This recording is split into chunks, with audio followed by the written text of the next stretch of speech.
¿Qué tal? Muy buenas noches, bienvenidos a esta emisión de Moliendo Café, el programa de opinión de Telmex Pereira, Canal 81. Hemos realizado un recorrido por la cultura, las migraciones, la escena política, la academia y finalizando el año, qué mejor invitado que el alcalde de la ciudad para mirar en perspectiva lo que nos espera a un año de la terminación de su mandato, porque entre otras cosas Pereira anda embarcada en un proyecto de construcción de su prospectiva, su bitácora de viaje o su cuaderno de sueños, como lo llaman otros, hacia el sesquicentenario a mediano plazo y hacia el 2032 a más largo plazo. Alcalde, muchas gracias por acompañarnos en este fin de año.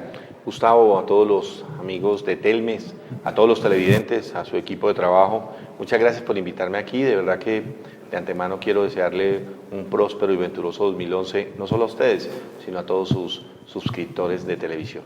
Y está también con nosotros Walter García, comunicador social, periodista y docente de la Universidad Católica Popular de Risaralda, hombre dedicado también a pensar la ciudad, a rastrearla. Muy amable por acompañarnos, Walter. No, muy buenas noches, Gustavo, alcalde, mucho gusto de estar acá, un poco para charlar sobre Pereira en esta noche. Gracias. Antes de entrar en materia, los invitamos a apreciar la siguiente nota que nos ubica en el entorno de algunos de los temas a abordar.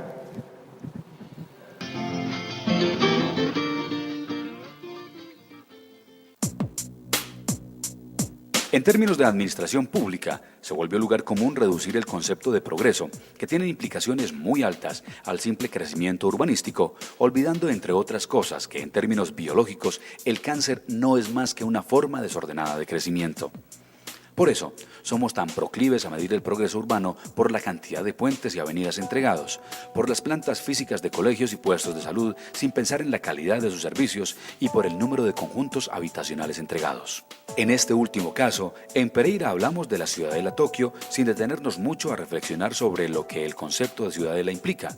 Vale decir, un conjunto de servicios integrales en materia de salud, recreación, educación, deportes y consumo, de los cuales carece en su mayoría el mencionado sector. Más allá de algunos logros innegables, la ciudad de Pereira atraviesa hoy una serie de dificultades que merecen una atención y unas respuestas distintas a las ofrecidas hasta ahora por su clase dirigente. La progresiva instalación de centros comerciales y grandes superficies obliga a preguntarse hasta qué punto esos negocios dinamizan realmente la pequeña y mediana empresa regional o si solo se limitan a aprovechar las ventajas y exoneraciones que se les brindan para acabar llevándose las ganancias a otro lado. A pesar de ser una de las regiones con más alta incidencia de migraciones en el país, al día de hoy carecemos de una política pública integral migratoria. Despachamos de un plumazo la necesaria discusión sobre el manejo que se le da a entidades que son patrimonio colectivo, como Aguas y Aguas y la empresa de energía de Pereira. De forma paralela, habría que preguntarse acerca de cuáles serán los contenidos y los alcances de los que con bastante énfasis publicitarios se denominan megacolegios. Aunque problemáticas como el desempleo y la violencia son asunto exclusivo de los gobiernos y competen al cuerpo de la sociedad entera, es indispensable preguntarse sobre el papel que el liderazgo del Ejecutivo y el Legislativo deben jugar aquí, porque hasta ahora hemos sido testigos de dos actitudes: celebraciones desmedidas cuando los indicadores van a la baja y descalificación de las fuentes cuando los mismos informes presentan una cara negativa, lo que se traduce en una resistencia a reconocer y por lo tanto a asumir los problemas en sus raíces. A todas esas cosas tendremos que empezar a darles respuesta si de veras queremos que eso de región de oportunidades sea mucho más que un efectista mensaje publicitario.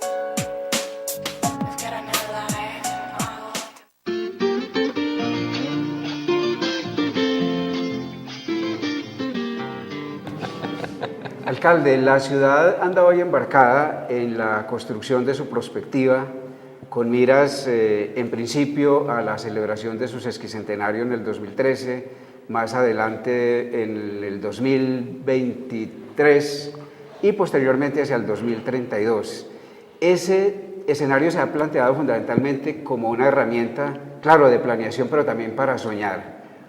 ¿Cuál es la ciudad que desde su perspectiva de hombre que pasó por el Consejo, por el liderazgo comunitario y ahora en la administración que ha gestado esa propuesta de prospectiva, cuál es la ciudad que usted avisora en el mediano y en el largo plazo?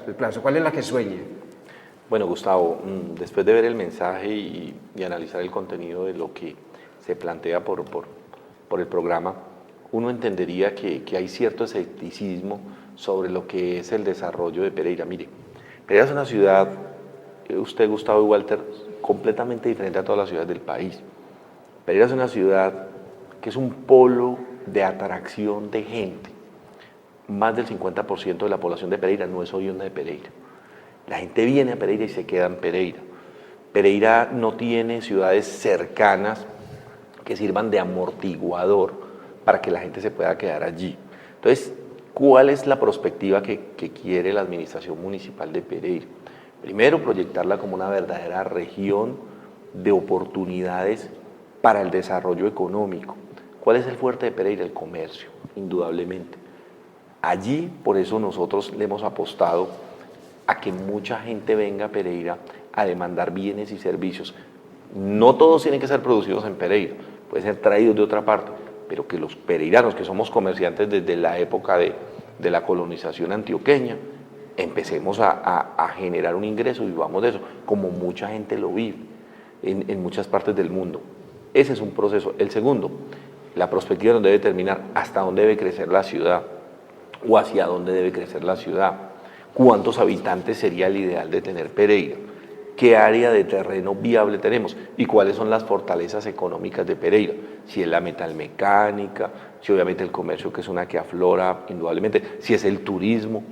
A mí me parece que ese es el mensaje que debe quedar en perspectiva. Si el aeropuerto se debe quedar ahí, hasta por cuántos años se va a quedar allí. Si nuestros estudiantes en qué se deben especializar. Van a trabajar mucho la autotrónica, van a trabajar mucho los sistemas, van a trabajar mucho el turismo. Para mí esa es la esencia de la prospectiva. Alcalde, en esa misma línea de la prospectiva, yo vengo escuchando en los medios últimamente, andaba por fuera y me encuentro con que hay un mensaje institucional que dice que Pereira hoy pretende ser el futuro, aquí está el futuro de Colombia un poco. ¿Qué significa en términos un poco más delgados que aquí Pereira pueda constituirse en el futuro, o un espacio para el futuro de Colombia? Un poco ampliar eso, porque dicho en términos gruesos es un poco abstracto. Digamos que no lo hemos dicho simplemente nosotros los pereiranos.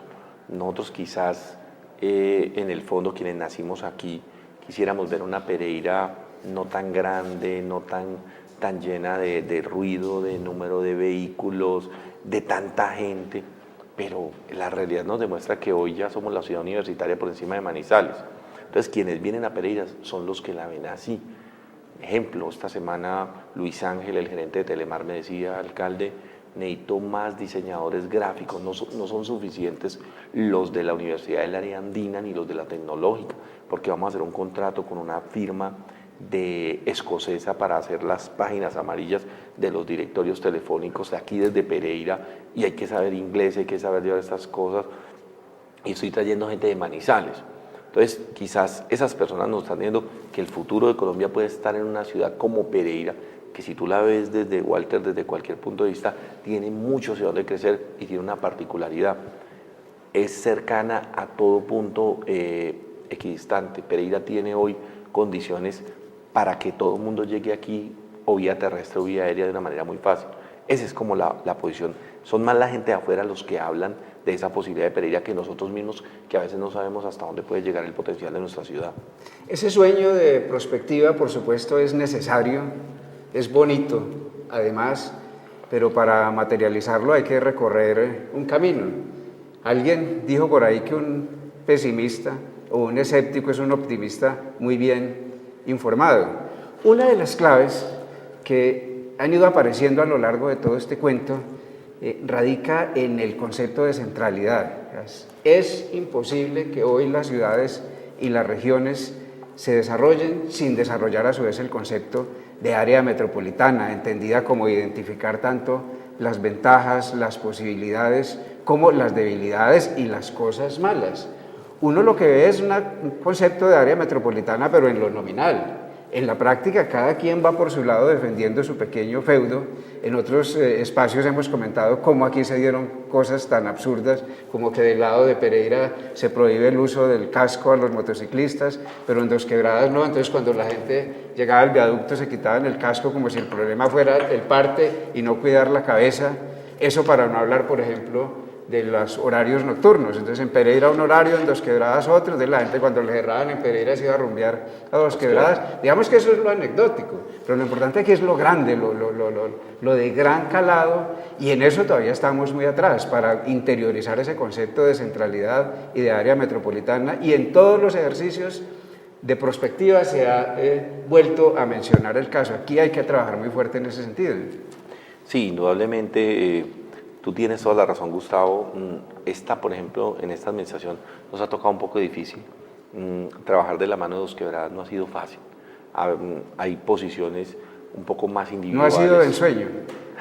No ha sido el sueño de nosotros los pereiranos.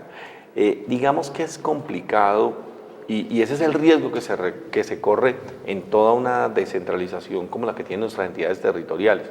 Pero créeme que todo lo que haga en Pereira incide en Dos Quebradas de una manera directa. Y en la Virginia y en Santa Rosa. Es más, la dinámica propia de la Virginia y de Dos Quebradas la está marcando Pereira, la está marcando de una manera directa. Alguien me decía antes de tomar posición como alcalde hace ya más de 3 años, me dijo, va Israel, llegue a la alcaldía y compórtese bien y simplemente permita que la misma dinámica de la ciudad vaya avanzando y usted vuélvase un facilitador y un controlador de esa misma dinámica, porque le cuento, Gustavo y Walter, esta ciudad tiene una dinámica tan grande que la institucionalidad del gobierno municipal es casi insuficiente para frenarla, para direccionarla, porque el sector privado va a unos pasos agigantados, mientras el sector estatal va mucho más lento, corrigiendo a veces situaciones que podía prever. Es muy difícil en ese ejercicio, pero créame que la política y la prospectiva está buscando involucrar muchos actores. Para mí es satisfactorio cuando va el secretario de Planeación de Dos Quebradas, independientemente que a veces no haya una sinergia en los procesos que se adelantan entre las dos ciudades. Yo siempre he tenido una inquietud frente a, combinando un poco lo de la prospectiva con lo que hoy es el balance, ¿cómo podría ser el del balance de la ciudad? Y siempre tengo la impresión de que Pereira está trabajando mucho en función de modelos, de alguna manera, que están por fuera. Yo me remito concretamente al caso de espacio público. ¿Hasta qué punto uno podría pensar que el modelo que se desarrolla en Pereira se desprende del modelo de Bogotá? Toma de él, pero ¿hasta qué punto se somete un poco a eso, considerando sobre todo que por razones obvias, Bogotá y Pereira son dos ciudades diametralmente distintas en todos los sentidos? No sé si el balance en términos de esa materia de espacio público sea realmente tranquilizador, considerando el reto que está ahí pendiente, y es el tema de cultura, por ejemplo. El tema de cultura es complejo, hay unas vainas que tienen que ver con el tema de manejo político. Hablo como periodista y hablo un poco como ajeno a la ciudad, pero también como habitante de la ciudad. ¿Cómo es ese asunto del balance en relación con la proyección en temas de espacio público, por ejemplo, que para mí es, creo que uno de los temas bandera de esta. Sí, bueno. Ya vamos a mirar esa parte del espacio público que está conectado a todo lo demás, porque es expresión de muchas otras dinámicas. Los invitamos a un breve corte y ya regresamos.